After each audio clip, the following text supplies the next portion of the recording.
peyvannayê vegotin Çîroka kurikek û keçikekê ye Çîrokeke nû ye bi du peyvannayê vegotin Ez û tu ez çîroka evîna me zehmete bi du peyvannayê vegotin Ji hev çûda bûn dema ku ji bo hev hatîbûn afiran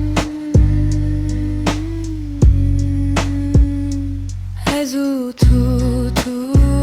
ez çîroka evîna me zehmete bi du peyvannayê vegotin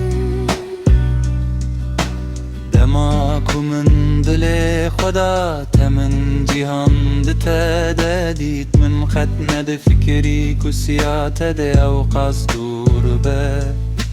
Çîma xwedê xewnek wisa nîşanî min da Ku di rastiyê de pê divî bû bê şikandin Ji hev çûda bûn dema ku ji bo hev hatîbûn afiran Ez û tu ez çîroka evîna me zehmete bi du peyvannayê vegotin Her keliya axaftinên me ji her tiştî ecêb dir e bi du peyvannayê vegotin Di her hestê de tûyî di her bîranînê de çîroka te heye bi du peyvannayê vegotin Hemû roj derbas dibe Hemû şev min hişyar dihêle Tenê fikra te kêlî bi kêlî min dêşîne Ev hesret dibêje bila hemû dûrahî bi qede Ew bendên ku di navbera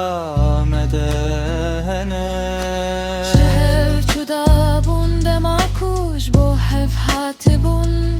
afirandin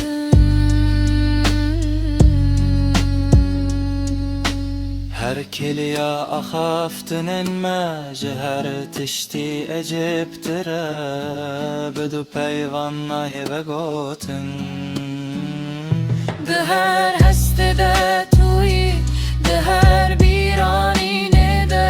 çîroka te he bi du Peyvannayê vegotin Ez û tu